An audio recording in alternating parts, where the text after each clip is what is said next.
कर्मण्येवाधिकारस्ते मा फलेषु कदाचन मा कर्मफलहेतुर्भो मा ते संगोऽस्त्वविपन्नः।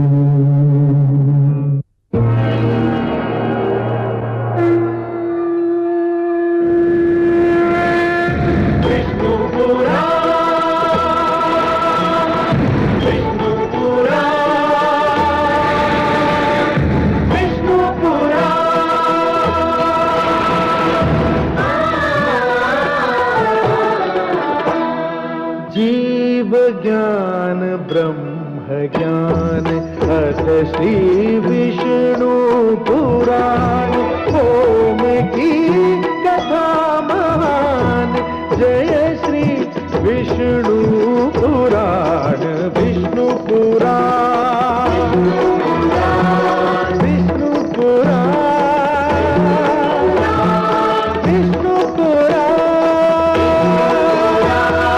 प्रगटे कब तीन लोक जन्म मृत्यु हर्ष शोक पृथ्वी जल वायु गगन प्रकृति कब ज्योत अगन इस पुराण में है निहित जप तप और योग ध्यान विष्णु पुराण विष्णु पुराण विष्णु पुराण। मैं माँ हूँ, धरती माँ। कायरों ने सदा अपनी कायरता को रणनीति के पर्दे में छिपाने का प्रयत्न किया है। एक नारी का अपहरण या उसे राजनीतिक उद्देश्यों से प्रयोग करने का प्रयास कभी नीति का अंग नहीं बन सकता। सहस्रार्जुन के पुत्रों ने अनामिका का इसी तरह प्रयोग करना चाहा। मैं जानती थी कि इसका क्या परिणाम होगा। अनामिका का बलिदान परशुराम के ऐसे क्रोध का कारण बन गया जिसका अंत उसी समय हो सकता था जब उसका पूर्ण प्रतिशोध ले लिया जाए। परशुराम ने यह प्रतिशोध लिया और मैं जानती हूं कि अनामिका की आत्मा को शांति मिल चुकी है और अब सहस्रार्जुन का परिणाम भी बहुत दूर नहीं है।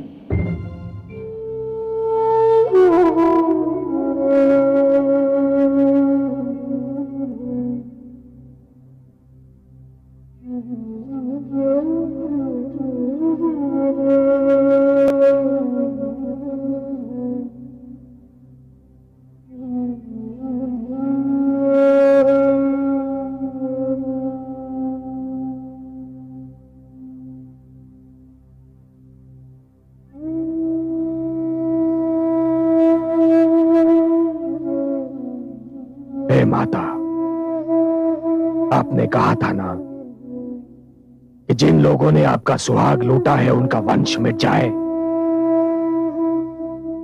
मैंने उनके वंश के नाश की राह पर प्रथम पग धर लिया है माते। जिन लोगों ने आपकी मांग में वैधव्य की राख मलती थी, मैंने उनका जीवन मिट्टी में मिला दिया है।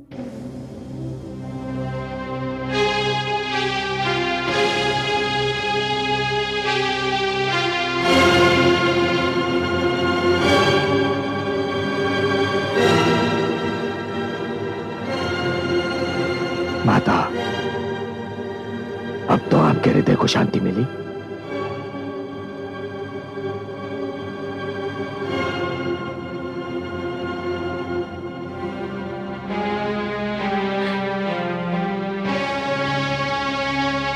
इन दुष्टों के अंत से मेरा लुटा हुआ सुहाग तो नहीं मिल सकता पुत्र, किंतु मुझे हर्ष अवश्य है कि पाप और अन्याय को दंड मिल गया है। नहीं तो हर बलवान यही समझता कि निर्बल पर अत्याचार के विरोध का प्रचलन समाप्त हो चुका है। माता, मैं यही बात सिद्ध करना चाहता था माता, कि हर निर्बल पर अत्याचार करने वाला बलवान ये जान ले कि निर्बल और उसके बीच कोई परशुराम भी आ सकता है, जो उसका विरोध भी कर सकता है, उसका अंत भी कर सकता है। किंतु पुत्र, जब तक आवश्यकता ना हो विरोध ना ही करें तो अच्छा है। मैं तुम्हें दोष नहीं देती, किंतु यदि एक ऋषि पुत्र की दृष्टि से करुणा ही चली गई तो ये समस्त संसार के लिए बहुत ही दुखद घटना होगी। मुझे आज भी मेरे पति के सिद्धांतों से प्रेम है, और सत्य कहूं तो ये प्रेम अब और भी बढ़ गया है। बातें, आप मुझे दोषी समझ रही हैं? नहीं पुत्र, मैं किसी को दोषी नहीं समझती, ना तुम्हें और ना ही अपने स्वर्गीय पति को। नियति के लेख को दोष देना व्यर्थ है। पर माता, कदाचित आपको ज्ञात नहीं है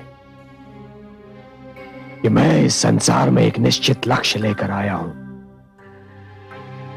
अभी तो मुझे उन क्षत्रियों के रक्त से पिताश्री का तर्पण करना है माता, जिन्होंने समस्त ऋषिगण का जीवन नरक बना दिया था, जिन्होंने विद्यार्थियों के हाथों से पुस्तकें और आचार्यों से उनका धीरज छीन लिया था। माता, मैंने सरियानावत में जो कुंड बनाया है, उस कुंड को क्षत्रियों के रक्त से भरना है। मैंने आपको यह वचन दिया था माता, और वो वचन मैं अवश्य निभाऊंगा। माता, बस मुझे आपका आशीर्वाद चाहिए माता, आपका आशीर्वाद।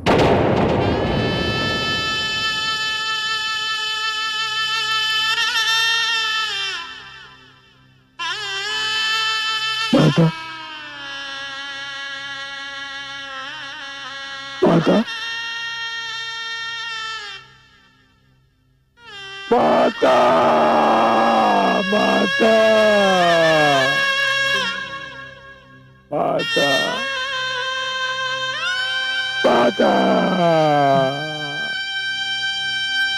माता। अनुज, क्या हुआ इनको? माता हमें छोड़कर चली गई बंधु। नहीं, माते, माते, माते, माते, माते। नहीं बंधु, नहीं, अश्रु मत बहाओ। वीरांगना की मृत्यु पर अश्रु बहाना उसकी वीरता का अनादर करना है।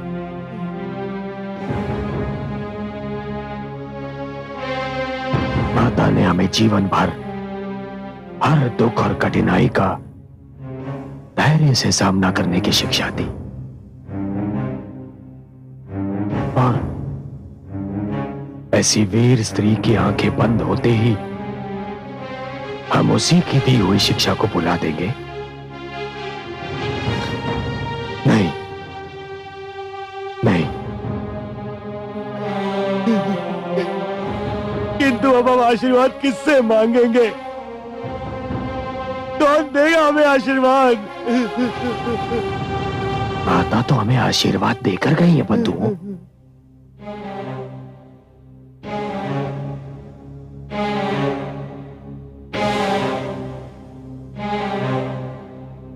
और माता का आशीर्वाद यह है कि अब जब हम अत्याचार से युद्ध करें तो हमें यह ध्यान न रहे कि हमारी माता की सुरक्षा कौन करेगा? उन्होंने हमें अपनी सुरक्षा की चिंता से मुक्त कर दिया है, मुक्त कर दिया है, ताकि अब हमारे ध्येय पूर्ति के बीच कोई माता, कोई पिता या कोई अनामिका बाधा न बन जाए।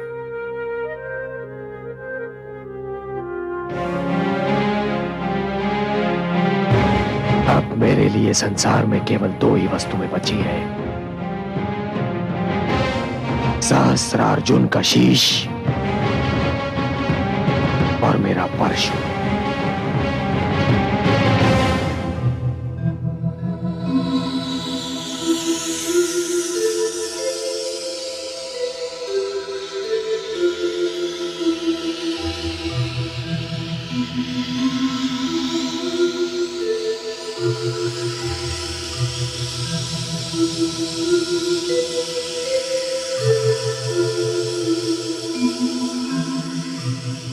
प्रणाम माते। आयुष्मान भव। तुम्हें देखने को मेरे नयन तरस गए हैं पुत्र। कई कई दिन बीत जाते हैं तुम्हें देखे बिना। तुम क्या जानो मां की ममता क्या होती है पुत्र। जानता हूँ माते, जानता हूँ मैं। माते, मैं आपकी ममता का ऋण नहीं चुका पा रहा हूँ।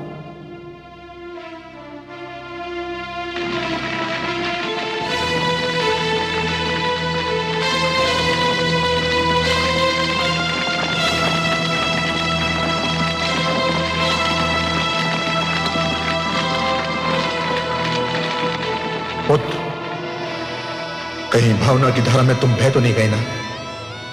तुम्हें अपना वचन स्मरण है ना? तो काट दो अपनी माता का सर। अपने इस अभागे पुत्र को क्षमा कर देना माता। मैं वो करने जा रहा हूं जो आज तक किसी पुत्र ने नहीं किया होगा, और ईश्वर ना करे कि आज के उपरांत किसी पुत्र को करना पड़ जाए। क्षमा माते, क्षमा।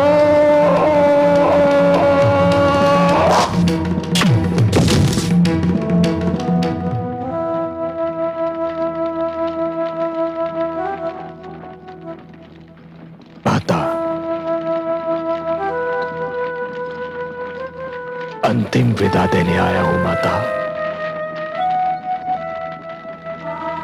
मेरा प्रणाम स्वीकार कीजिए।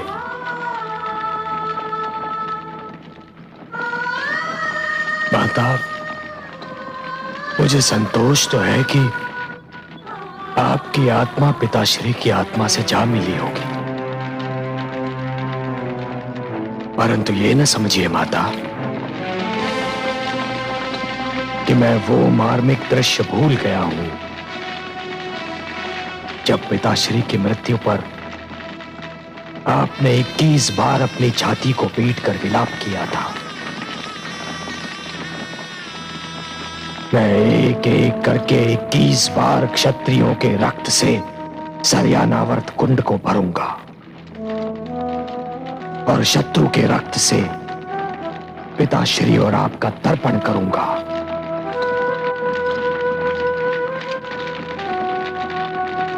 ये आपका ऋण है मुझ पर माता, ऋण है मुझ पर। मुझे आपकी शपथ माता, आपकी शपथ, यदि मैं ऐसा ना करूं तो घोर नरक में चला जाऊं और ऋषि जमदग्नि तथा देवी रेणुका का पुत्र ना कहलाऊं।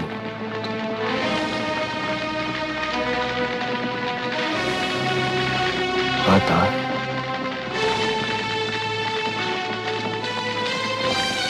आज अपने आप को एकदम अकेला महसूस कर रहा हूं माता। अकेला पड़ गया हूं क्योंकि आप तो वो माता है जिसने अपने पुत्र की हर त्रुटि, और सारे अपराध हंसते हंसते क्षमा कर दिए। माता, हर पुत्र का प्रथम संस्कार माता के हाथों होता है और माता का अंतिम संस्कार पुत्र के हाथों। यह अग्निदान स्वीकार कीजिए माता। यह अंतिम अग्नि संस्कार स्वीकार कीजिए।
भ्राताश्री,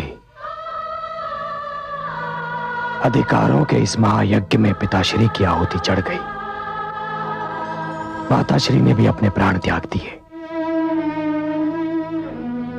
अब मुझे एक और जीवन की आवश्यकता है। मुझसे कहो अनुज, मैं दूंगा अपना जीवन। ये पेटिका देख रहे हो? क्या है इसमें?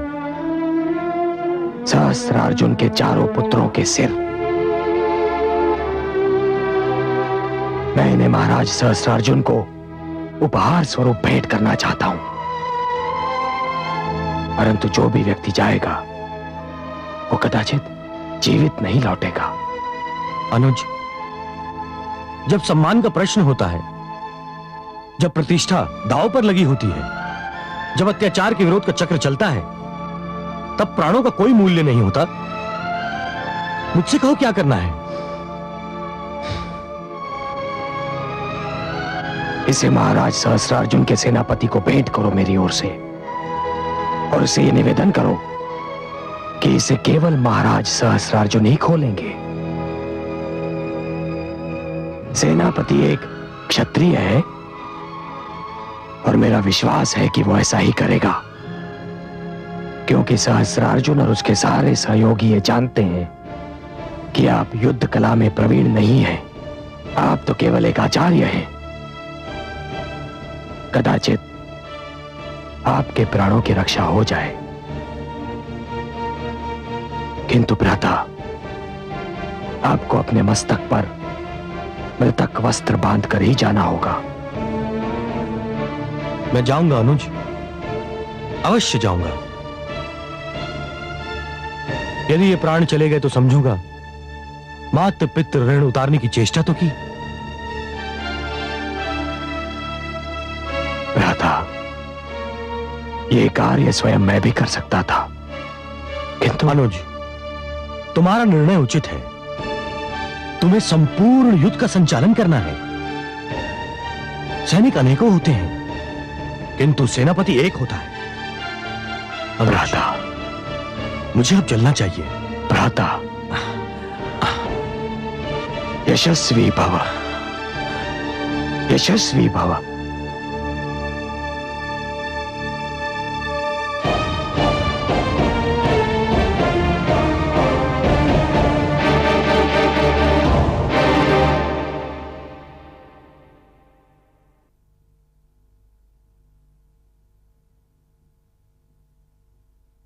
आइए आचार्य कलश। सेनापति विशाल, मैं महाराज सहस्त्रार्जुन के लिए परशुराम की ओर से यह पेटिका लेकर आया हूं। इसमें महाराज के लिए एक भेंट भी है और एक संदेश भी। क्या है इसमें? मुझे देखने की अनुमति नहीं थी और परशुराम ने आपसे भी निवेदन किया है कि इसे केवल महाराज सहस्त्रार्जुन ही देखें।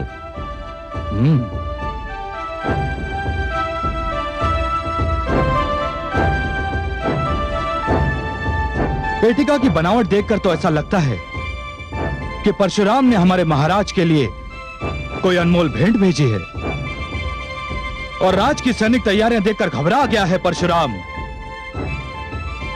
एक सशस्त्र बड़ी सेना का सामना करना इतना सरल नहीं होता आचार्य कलश। यह पेटिका आप द्वारा लाई गई है, इसलिए मुझे इसमें कुछ भी संदेह योग्य नहीं लगता। मैं इस पेटिका को महाराज तक पहुंचा दूंगा। आप जा सकते हैं।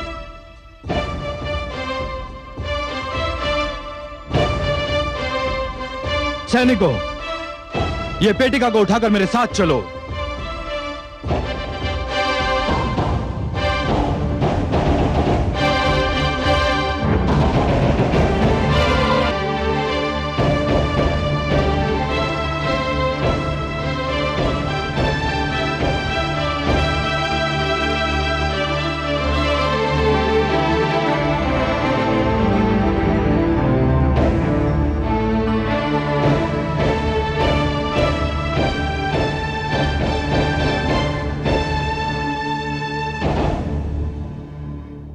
कहो महामंत्री, कोई सूचना मिली कि हमारे चारों पुत्रों को जिन राज्यों में पहुंचना था, क्या वो वहां पहुंच गए?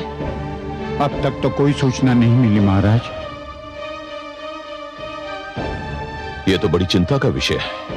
ऐसा नहीं है महाराज, कभी कभी सूचना का न मिलना ही अच्छी सूचना होती है। चारों राजकुमार सकुशल होंगे। ईश्वर करे ऐसा ही हो।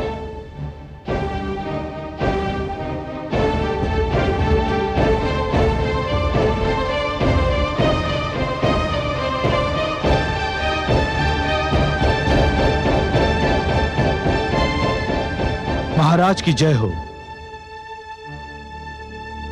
महाराज, परशुराम ने आपके लिए कुछ भेजा है। परशुराम ने? मेरे लिए?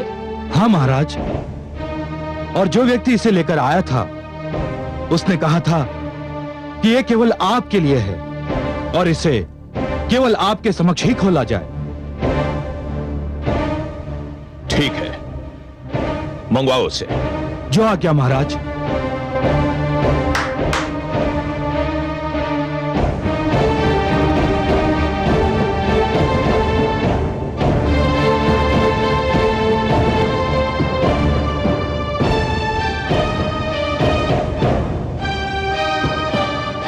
खोलो इसे।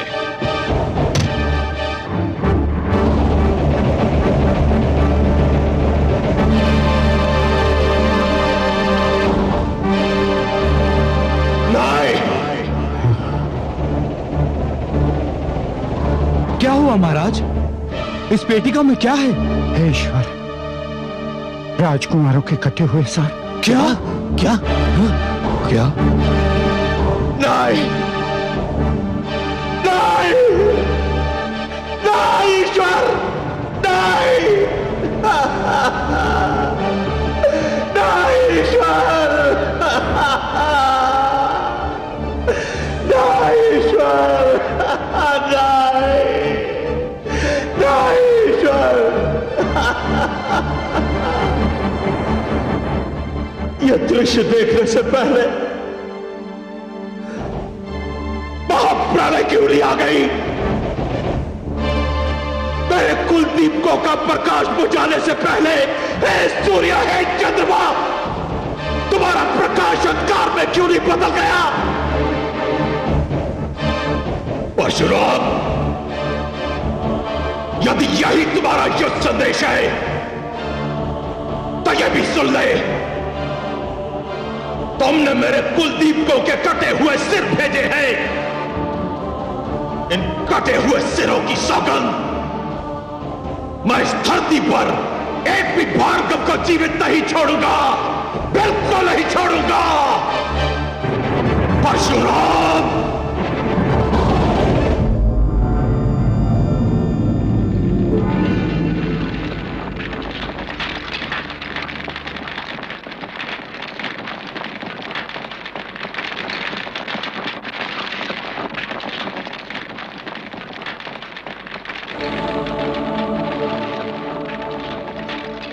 मैं अपने वंश के कुलदीपकों को बुझता हुआ देख चुका हूं। आज उनकी जलती हुई चिताएं भी देख रहा हूं। मेरे वीर पुत्रों, मैं नहीं जानता कि तुम्हें अपने कर्मों का दंड मिला है या तुम्हें मेरे कर्मों का दंड मिला है। मेरा दुर्भाग्य तो यह है कि मैं तो तुम चारों के मृत शरीर भी प्राप्त नहीं कर सका। तुम्हें अग्नि देने के पश्चात आज जीवन में पहली बार मैं पीछे मुड़कर देख रहा हूं पुत्रों, जीवन में पहली बार पीछे मुड़कर देख रहा हूं।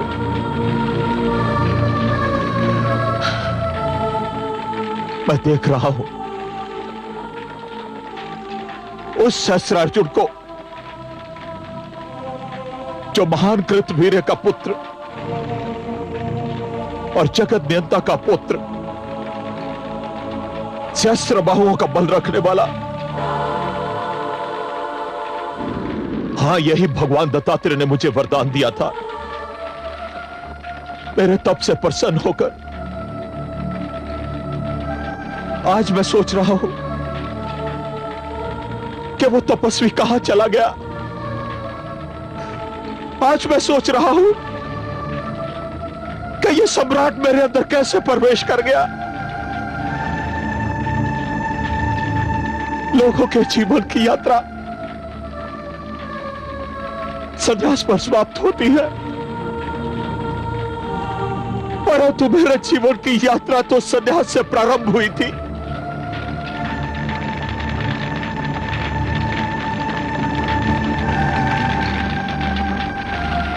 भूल कहां हुई है? ये भूल हुई है या मेरी पीड़ा, मेरी कुंठा मुझे ऐसा समझने पर विवश कर रही है? हे धरती, हे आकाश, है मेरे पितृ देवता, आज इस समय मैं निर्णय की घड़ी के समक्ष एक अपराधी की भांति खड़ा हूं। क्या यह सारा दोष मेरा ही है? आज मेरे अंदर घृणा का लावा जो इतना उबल रहा है, वो ना जाने कितने भार्गवों को अब तक निकल चुका है, और अब यही घृणा का लावा परशुराम को भी निकलना चाहता है।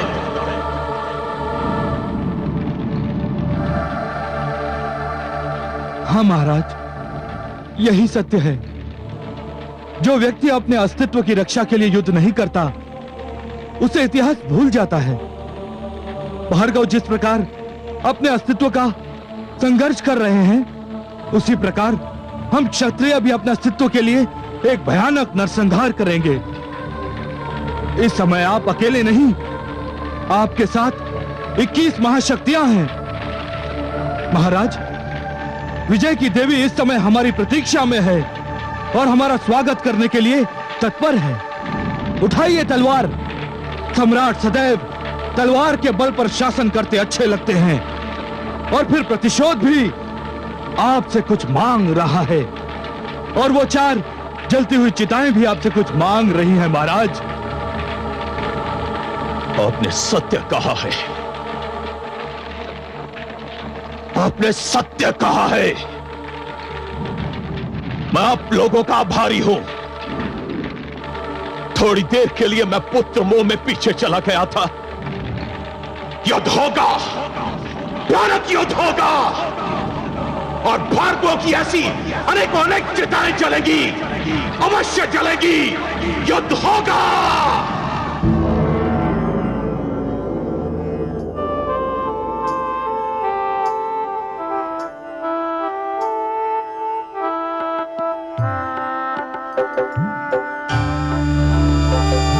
नारायण नारायण।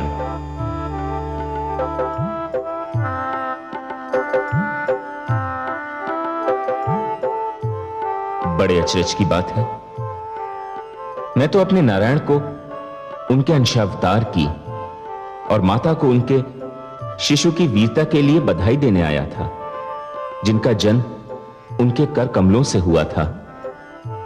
किंतु नारायण के मुख पर गंभीरता की छाया देखकर मैं कुछ कहने का साहस नहीं जुटा पा रहा हूं। माता, आप ही मुझे बताइए, आप दोनों इतने शोकाकुल क्यों हैं? क्या कहें देवर्षि, जिन हाथों में संसार के सर्वोत्तम शस्त्र इसलिए दिए जाएं कि वो मानव जाति की रक्षा का भार संभाल सके, मानवता के रक्षक बन सके, यदि वही हाथ भ्रष्टाचार और अनैतिकता की दलदल में धंस जाएं, तो क्या मन को दुख नहीं होगा? आज हम दोनों के सिर लज्जा से झुक गए हैं। आपके मुख से निकले हुए शब्द बहुमूल्य हैं माते, किंतु मैं इन शब्दों का अर्थ समझने में स्वयं को असमर्थ पा रहा हूं। आप किन हाथों की चर्चा कर रही हैं? अपने प्रपौत्र के हाथों की। आपका प्रपौत्र? माते, मैं अब भी नहीं समझ पा रहा हूं, आप किसके विषय में बात कर रही हैं? सहस्रार्जुन के विषय में, और किसके? ठहरिए माते, आप मुझको जितना शक्तिशाली समझ रही हैं, मैं उतना हूं नहीं। मुझे इस झटके से संभलने दीजिए। सहस्रार्जुन आपका पपौत्र है? मेरे लिए तो यह सूचना है माते। हाँ देवर्षि, ये बात बहुत कम लोगों को ज्ञात है। यूं तो मेरे कमल नयन बहुत ही कृपालु दयालु हैं। इनके मन में मेरे लिए अथाह प्रेम है, किंतु एक बार ये मुझसे क्रोधित हो गए और क्रोध में आकर इन्होंने मुझे अश्व प्रजाति में जन्म लेने का श्राप दे दिया। फिर क्या हुआ माते? सो मैंने अश्व प्रजाति में जन्म लिया, किंतु इनको भी मेरे बिना चैन कहां। थोड़े ही दिनों के पश्चात इन्होंने स्वयं भी अश्व प्रजाति में जन्म लिया और मुझसे विवाह किया। नारायण नारायण, आज तो लग रहा है मेरे मस्तिष्क में भूकंप आ रहा है। ये मैं क्या सुन रहा हूं माते? ये सत्य है। विवाह के उपरांत हमारे एक पुत्र हुआ, कृतवीर्य। सहस्रार्जुन उसी कृतवीर्य का पुत्र है, तो फिर वो हमारा प्रपौत्र हुआ ना। इतने महान पिता का इतना आतताई पुत्र। यही तो दुख की बात है देवर्षि। सहस्रार्जुन आरंभ में बहुत सुशील और चरित्रवान था, परंतु जैसे ही मैंने दत्तात्रेय के रूप में उसे सहस्रबाहु होने का वरदान दिया, उसने तो अपने जीवन का मार्ग ही परिवर्तित कर दिया। सर्वेश्वर ने उसे सहस्त्रबाहु इसलिए दिए थे कि वो अपने सहस्त्र हाथों से मानवता की रक्षा करेगा, किंतु उसने अपने हाथों में ऐसे शस्त्र थाम लिए जिनमें अनैतिकता, भ्रष्टाचार और अन्याय की दुर्गंध बसी हुई थी। ऐसे अत्याचारियों का तो अंत होना ही चाहिए। वो तो होकर रहेगा, किंतु दुख की बात यह है देवर्षि कि उसका अंत स्वयं मुझे करना होगा। कितना दुर्भाग्य है ना देवर्षि कि अपनों को अपनों के ही हाथों दंड मिलेगा। किंतु मैं कर भी क्या सकता हूं? उसने जमदग्नि जैसे महान ऋषि को कष्ट दिया, समस्त ऋषिगण का जीवन नर्क बना दिया, विद्यार्थियों का जीना दूभर कर दिया। मुझे उसका वध तो करना ही होगा।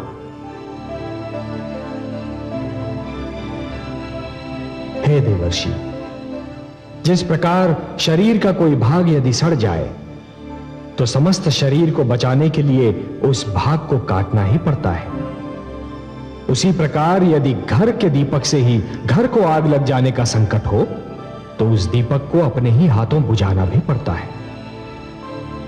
मुझे सहस्रार्जुन का वध करना ही होगा।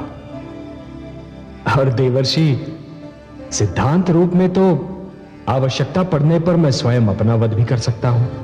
और आज तो अंतिम निर्णायक युद्ध है। हां महादेवी, जब क्षत्रियों ने अपना कर्म छोड़ दिया तो भार्गवों को भी अपना धर्म छोड़ने पर विवश होना ही पड़ेगा। हे सर्वेश्वर, आपकी लीला अपरंपार है। नारायण नारायण।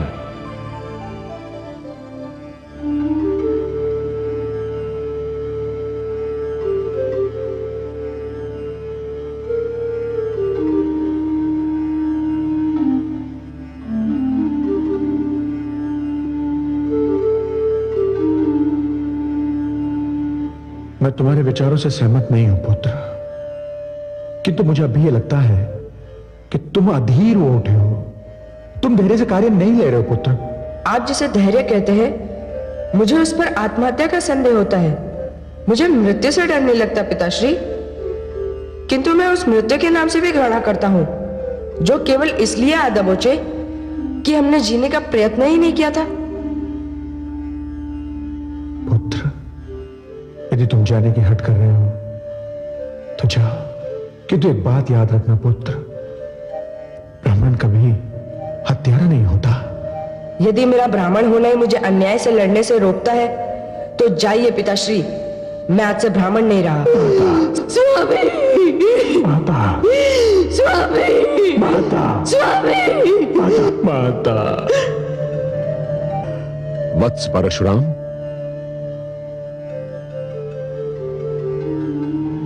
ब्रह्मर्षि वशिष्ठ, चरण वंदन। कल्याणमस्तु। किन विचारों में खोए हुए थे वत्स?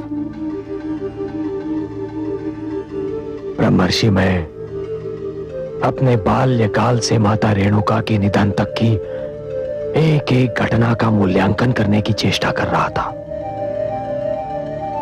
मेरा सौभाग्य कि आपके दर्शन हुए। आप कब आए ब्रह्मर्षि? अभी अभी।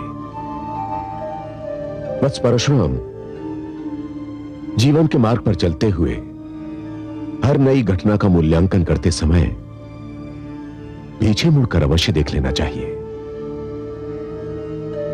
जिस प्रकार वनराज सिंह हर 10 पग चलने के पश्चात पल भर को रुकता है, स्थिति को आंकता है और फिर पीछे मुड़कर देखता है।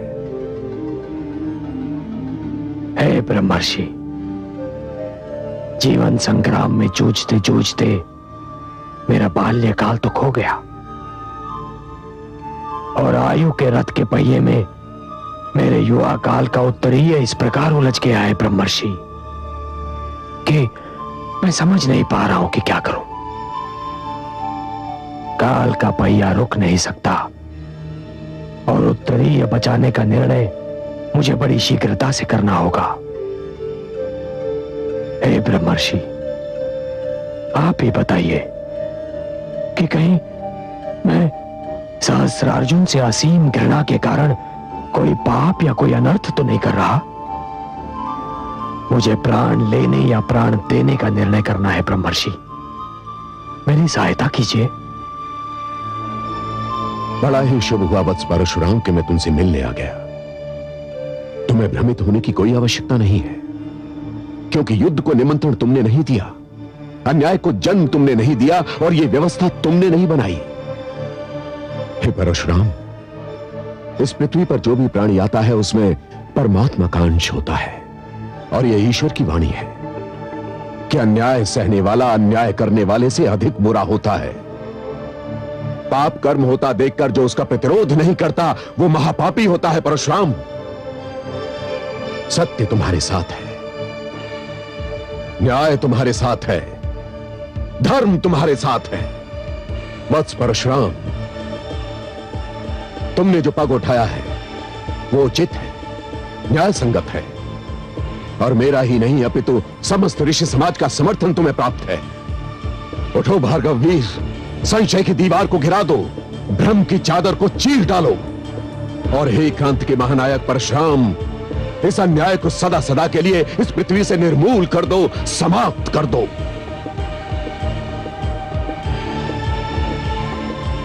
हे ब्रह्मर्षि वशिष्ठ, इस समय आपका आगमन सचमुच ही बहुत शुभ है। आपने दीपक की कांपती हुई लौ के लिए अपनी ओजस्वी वाणी में अपने विचारों के माध्यम से जो तेल और ईंधन डाला है उससे मैं इस अन्याय को, इस समस्त व्यवस्था को जलाकर राख कर दूंगा।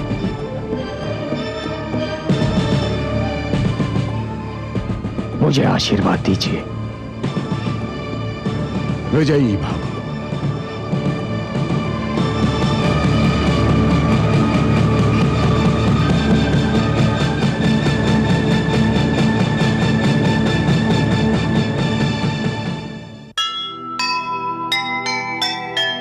एक बार फिर युद्ध की उठी घटा घन घोर, धरती से आकाश तक मचा हुआ है शोर।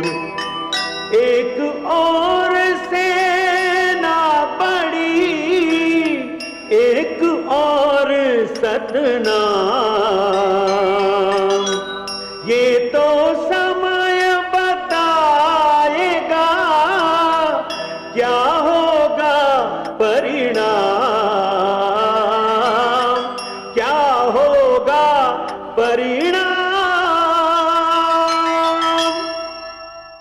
जो सुनेगा ये पुराण पाएगा सुख और ज्ञान, पाएगा सुख और ज्ञान। कर्म को ही धर्म जान, प्रेम की तू छेड़तान, प्रेम की तू छेड़तान। बीते युग बता रहे हैं, बीते युग बता रहे हैं, सत्य पथ पे चल